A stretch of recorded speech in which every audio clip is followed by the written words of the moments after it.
আমরা সার্বিয়া থেকে কিভাবে ইতালিতে আসলাম এবং গেম দেওয়ার আগে আমরা কিভাবে প্রস্তুতি নিলাম এবং কিভাবে বের হলাম, তো এই বিষয়টা নিয়ে আজকে আপনাদের কাছে এই পুরো বিষয়টা শেয়ার করব।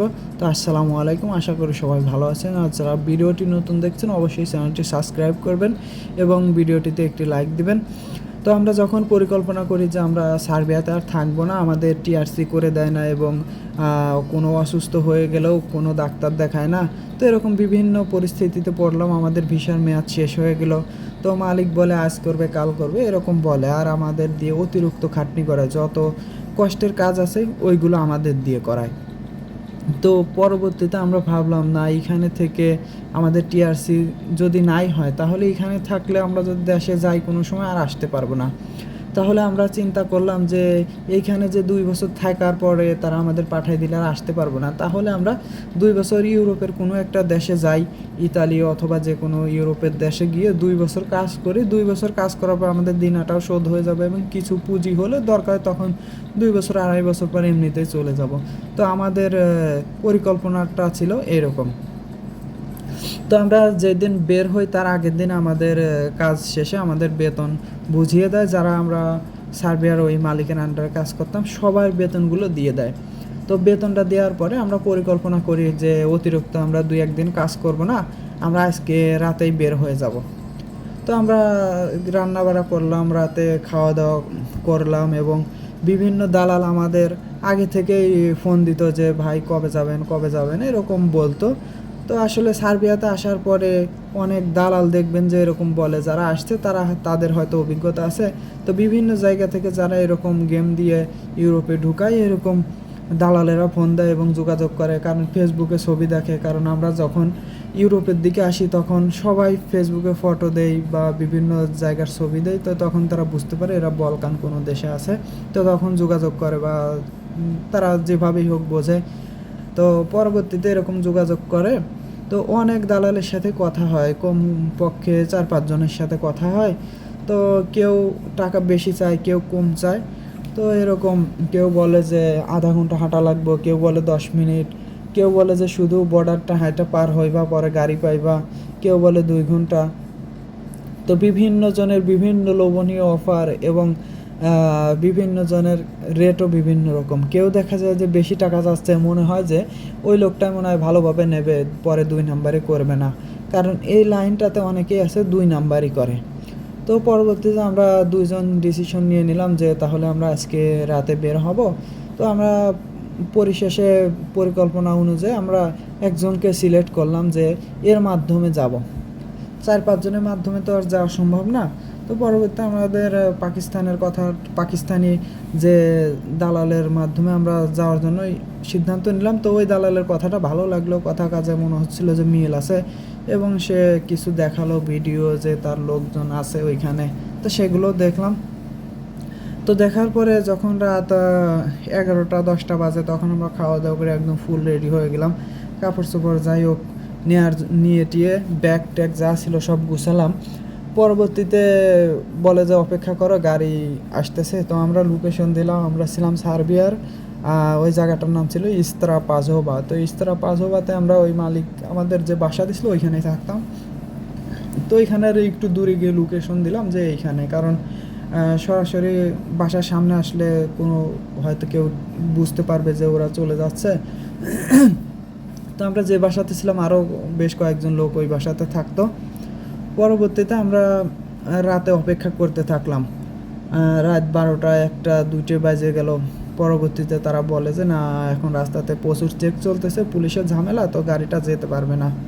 তো পরে আমাদের মনটা খারাপ হয়ে গেল যে রেডি হয়ে বসে আছি সব কিছু একদম গুছিয়ে, আর যা যা ছিল অনেক কিছু এখানে ফেলে আসছি এবং ওইগুলো আনতেও পারিনি।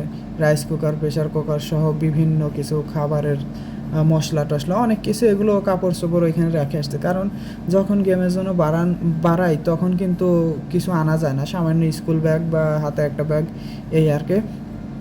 তো পরে মনে করলাম যে এখন তো অনেক রাত, এখন যদি সকাল হয়ে যায় তাহলে তো মালিক সার্বিয়াতে সকাল ওই জায়গা থেকে আমাদের কাজে নিয়ে যেত 8টার দিকে, যে 7টার দিকে তো মালিক চলে আসবে গাড়ি মারি নিয়ে, তখন তো আমাদের আবার কাজে যেতে হবে। তাহলে 2 জন সিদ্ধান্ত করলাম যে আমরা এখনই বের হয়ে চলে যাই, ভোর ভোরে বের হয়ে চলে যাই, হাঁটতে হাঁটতে দূরে কোথাও স্টেশনে চলে যাব। তো পরবর্তীতে দেখা গেলো দুইজন আমরা বের হলাম ওই হিসাব মতো।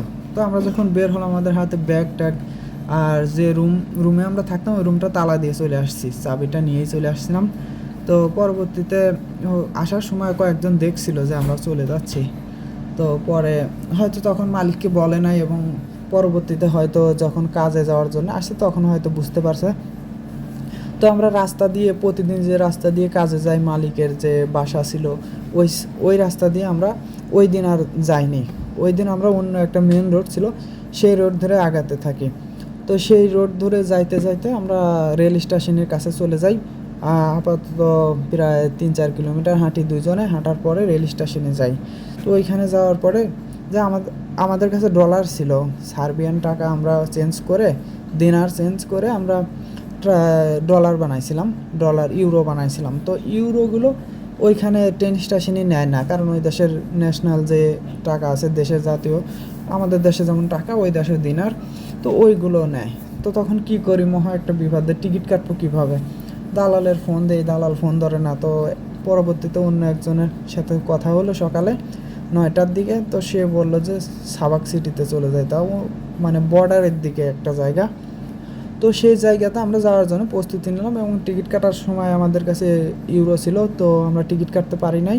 তো পরবর্তীতে দেখলাম টিকিট ছাড়া তো উঠা যাবে না।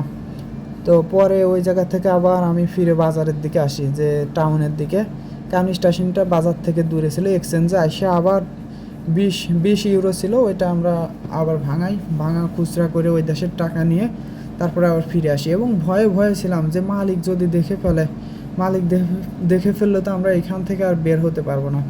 তো পরে যাই হোক টাকাটা খুচরা করে ওই দেশের টাকা নিয়ে আমরা স্টেশনে এসে টিকিট কাটলাম। টিকিট কেটে সাবাক সিটির উদ্দেশ্যে রওনা দিলাম। সাবাক সিটিতে চলে গেলাম। নামার পরে তো একটা লোক শুধু ফোন করে আর লোকেশন দেয় আর বলে ভিডিও কলে অমুক জায়গা যাও, অমুক জায়গা যাও। পরে ওই জায়গা থেকে সিম কিনলাম, ইন্টারনেট ভরলাম। তো অনেক কিছু করার পরে এক বাস স্টপে অনেকক্ষণ বসে থাকলাম, 2-3 ঘন্টা। আর সে বলে বাসের টিকিট কেটে সার্বিয়া একদম বর্ডারে যায় নামতে। তো দেখলাম এই গাড়ি পাঠাচ্ছে না, কিছুই করতেছে না, শুধু এভাবে ফোনে বলতেছে। তাহলে হয়তো আমাদের পরে আমরা ধরা খেয়ে গেলে তো আমরা ঝামেলায় পড়ে যাব। তো পরবর্তীতে আমরা ওই জায়গা থেকে আবার দুইজন ব্যাক করলাম, যে ওই জায়গা থেকে আবার আমরা বেলগ্রেড চলে গেলাম। তো ওই জায়গায় ওই যে বাসের টিকিট কাটলাম ওইটা ফেলে দিয়ে নতুনভাবে আবার বাসের টিকিট কাটার পরে ওই জায়গা থেকে আমরা আবার বেলগ্রেড চলে আসলাম। বেলগ্রেড আসার কারণ যে আগে প্রথম যে দালালের সাথে কথা হয়েছিল পাকিস্তানি, তার সাথে আবার যোগাযোগ হয়েছে। সে আবার ফোন দিছে, বলছে যে তোমরা বেলগ্রেড চলে আসো, এই জায়গা থেকে যাওয়া সহজ হবে। তো এখন গাড়ি পাঠাইলে খরচ বেশি হবে। তো পরে বাসে করে আমরা বেলগ্রেড এসে নামি। বেলগ্রেড যে বাস টার্মিনাল ওইখানে আমরা বেশ কিছুক্ষণ থাকি, একটু ফ্রেশ হই। হওয়ার পরে একদম বিকাল হয়ে যায়, গাড়ি আসে না। তো গাড়িটা আসলো সন্ধ্যার দিকে।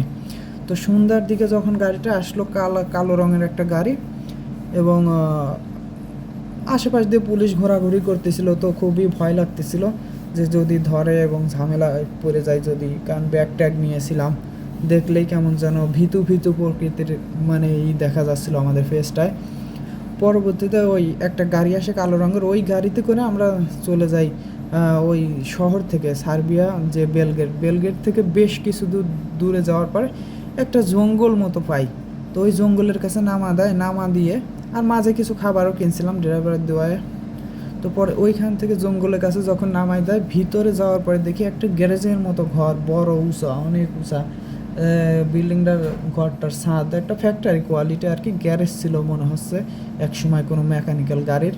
তো ওইখানে যাওয়ার পরে দেখি যে অনেক কিছু পড়ে আছে, মানুষ ওই জায়গার থেকে গেম টেম দেয়, পোশাক আশাক, শোয়ার ব্যবস্থা কিছু পুরানা অনেক কিছু রয়েছে। তো পরে ওই জায়গায় আমরা দুজন থাকলাম, চারিদিকে জঙ্গল, শিয়াল টিয়াল দেখা যায়। তো পরে এখন টয়লেট লাগে, কি করব, খিদেও লাগে। যাই হোক পানির বোতল ছিল, কিছু টুকটাক খাইলাম। আর ওইখান থেকে আবার অনেক কিছু যেগুলো বেশি ছিল ওইগুলো ফেলে দিলাম। টয়লেট লাগছিল, জঙ্গলে গিয়ে আমরা টয়লেট করছিলাম। তো রাত অন্ধকার হয়ে যাওয়া শুরু হয়ে গেলে, একদম অন্ধকার। কি করি, গাড়ি আসে না, ফোন দেয়। এর ভিতর আরও কয়েকজন লোক চলে আসার পরে আমরা তাদের দুইজনের একটু রাস্তায় গিয়ে আগাও নিয়ে আসলাম। তারপর একটু সাহস হলো, দুইজন আফ্রিকান লোক আসলো এবং একজন পাকিস্তান আসলো, পরে আরও 2-3 জন আসলো। পরে দেখে অন্য অন্য দালালের কিছু লোক আসলো। তো পরবর্তীতে আমরা অপেক্ষা করলাম, অপেক্ষা করার পরে রাত 11:30-12টার দিকে একটা গাড়ি আসলো। গাড়ি আসার পরে রাস্তার কাছে দাঁড়াইলো, আমাদের বললো যে তোমরা এই গাড়ি আসতেছে, তোমরা রেডি হও। তো রেডি হয়ে গাড়ি এসে সামনে যেই খাড়ালো, আর আমরা ধামধুম করে গাড়িতে উঠলাম। গাড়িতে উঠার পর গাড়ি আমাদের নিয়ে টান ধরলো একদম বসনিয়ার দিকে এবং বর্ডারের কাছাকাছি গিয়ে আমাদের গাড়িটা নষ্ট হয়ে যায়।